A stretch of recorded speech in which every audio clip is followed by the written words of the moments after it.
नमस्कार दोस्तों। मुंशी प्रेमचंद की कहानियों की इस कड़ी में अगली कहानी है कौशल। मेरा नाम है नितिन और आप मुझे सुन रहे हैं मेरे चैनल बोधि वेदा पर। अगर आप हमसे पहली बार जुड़ रहे हैं तो चैनल को सब्सक्राइब करें।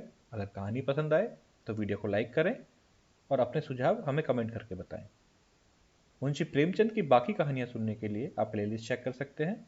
उसका लिंक मैं आपको डिस्क्रिप्शन बॉक्स में दे दूंगा। तो चलिए शुरू करते हैं। पंडित बलराम से उनकी पत्नी माया काफी समय से एक हार की मांग कर रही थी। हर बार पंडित उनकी बातों को टाल देते थे।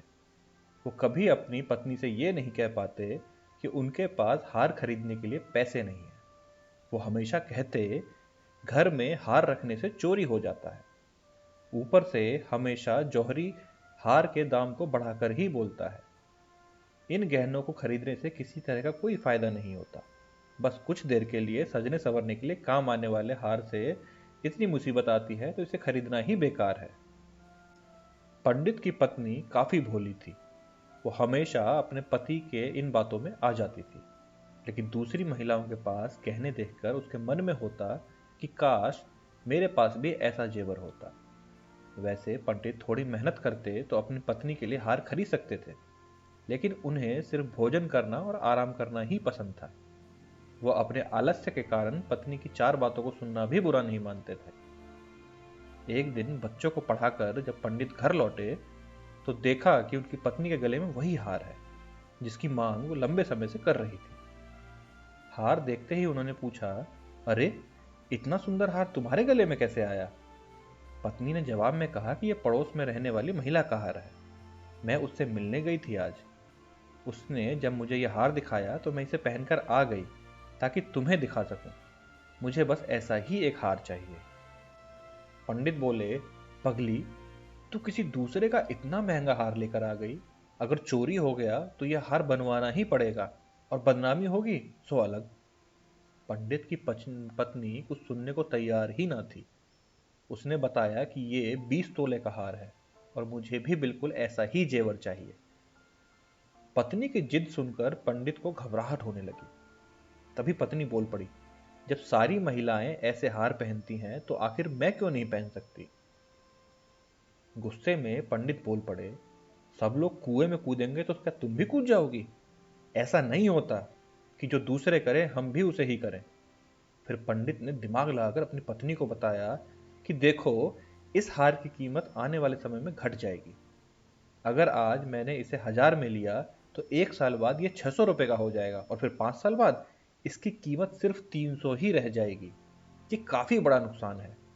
इसे सहकर मैं हार नहीं खरीद सकता और तुम जल्दी से इस हार को वापस कर दो। इतना कहकर पंडित घर के बाहर की ओर चला गया। उसी रात माया ने एक चोर को अपने घर में देखा। वो चिल्लाने लगी। जब पंडित ने कहा कि क्या हुआ तो वो बोली कि मैंने अभी एक परछाई को देखा है जो घर के अंदर गया है। वो पक्का चोर ही है। पंडित जी ने जल्दी से अपनी छड़ी और लालटेन पत्नी से मांगी।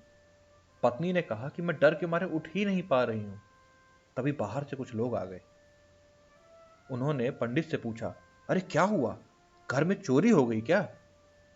पंडित की पत्नी माया बोली, नहीं, वो ऊपर छत से नीचे की ओर कूदा था और फिर हमारे बिस्तर के पास से तेजी से आगे भागा। मैंने उसकी परछाई देखी थी। तभी माया ने अपना गर्दन पे हाथ लगाया तो उसे पता चला कि पड़ोसन का वो हार उसके गले से गायब है। हे भगवान, कहकर वो अपना सर पीटने लगी।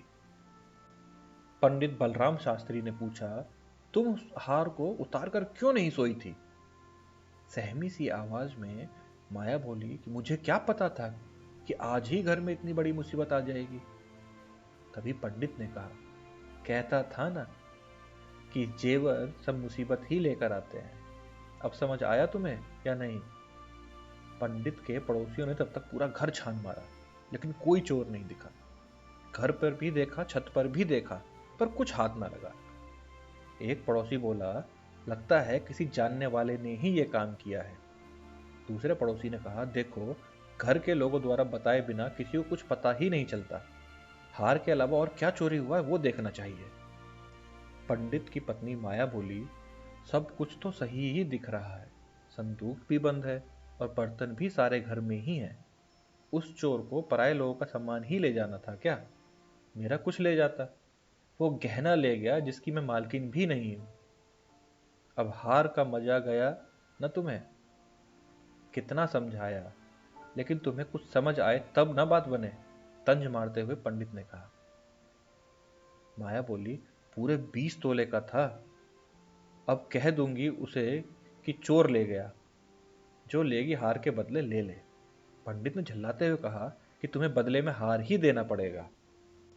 पत्नी ने पूछा कि इतना पैसा तो है नहीं, इसका इंतजाम कैसे होगा। पंडित जी बोले, कुछ ना कुछ तो करना ही पड़ेगा, नहीं तो बहुत बदनामी होगी, और तुमने उसका गहना रखकर बहुत बड़ी भूल कर दी। माया ने दुखी होते हुए कहा कि मेरा भाग्य ही खराब है। दूसरों की चीज गले में डालकर मुझे क्या सुख मिला था कि मैं उसे पहनकर ही सो गई। उसके पति ने कहा, अब खुद को दोष मत दो, देखते हैं कुछ ना कुछ कर ही लेंगे। पड़ोसी से कह देना कि जल्द ही उनका हार उन्हें मिल जाएगा। इतना कहने के बाद पंडित सोचने लगा कि आखिर ऐसा क्या करे कि उस हार की कीमत का पैसा जुट जाए। उसके बाद पंडित ने अपने ज्ञान से धन कमाना शुरू किया। पंडित को उस हार की रकम चुकाने की इतनी चिंता थी कि उन्होंने दिन में सोना तक छोड़ दिया था। बच्चों को पाठशाला में पढ़ाने के बाद श्रीमद् भागवत की कथा करते और फिर लोगों की कुंडलियां सब देखते। इतना करते करते देर रात तक जागते और फिर सुबह पाठशाला में बच्चों को पढ़ाने के लिए चले जाते। इस तरह दिन रात एक करके उन्होंने 6 महीने तक किसी तरह से उस हार की रकम जितना पैसा कमा लिया। जैसे ही हार की रकम पूरी हुई, पंडित सीधे ठीक वैसा ही जेवर खरीद कर ले आए और अपनी पत्नी के सामने रख दिया। पंडित की पत्नी माया पहले तो हार देखकर बहुत खुश हुई। फिर उसने पंडित से पूछा कि आप गुस्से में दे रहे हैं क्या ये हार। जवाब में पंडित ने पूछा, गुस्से और नाराजगी जैसी क्या बात, उसका हार हमारे घर से गायब हुआ था तो उधार तो चुकाना ही होगा ना। इतना सुनकर पंडित शास्त्री की पत्नी बोली, नहीं, ये उधार नहीं है। पंडित ने कहा, चलो उधार ना सही, बदला तो है ना, जाओ उसे ये दे आओ। उसकी पत्नी बोली, नहीं नहीं, ये बदला भी नहीं है। गुस्से में पंडित ने पूछा, अब तुम ही बता दो कि फिर क्या है ये। पत्नी माया ने कहा कि यह आपकी तरफ से मुझे दिया गया तोहफा और निशानी है। उस रात हार चोरी नहीं हुआ था, मैंने तो बस ऐसे ही शोर मचा दिया था। हैरान होते हुए पंडित ने सवाल किया, सही में? माया ने कहा, हां सच में। पंडित ने फिर सवाल पूछा, तो तू मेरा कौशल देखना चाहती थी? जैसे ही पत्नी ने जवाब में हां कहा तो पंडित बोले, तुझे कोई अंदाजा भी है इस कौशल के लिए मुझे क्या सब मूल्य चुकाना पड़ा है? पत्नी ने बड़ी मासूमियत से पूछा, 600 से भी ज्यादा क्या? पंडित ने भारी मन से कहा, हां बहुत ज्यादा। इस कौशल के लिए मुझे अपनी आजादी तक को कुर्बान करना पड़ा। तो मित्रों, इस कहानी से हमें क्या सीख मिलती है? इस कहानी से हमें यह सीख मिलती है कि आलस्य में इंसान कई बार अपनों की इच्छा पूरी नहीं करता, लेकिन जब उस पर जिम्मेदारी का भार पड़ता है तो वो उसे किसी भी तरीके से पूरा कर लेता है। धन्यवाद। अगर आपको कहानी पसंद आई हो तो वीडियो को लाइक करें और अपने सुझाव हमें कमेंट करके बताएं। Thank you. अगर आपको ये वीडियो पसंद आई हो, चैनल को सब्सक्राइब करें, लाइक करें, कमेंट करें। Thank you so much for your support.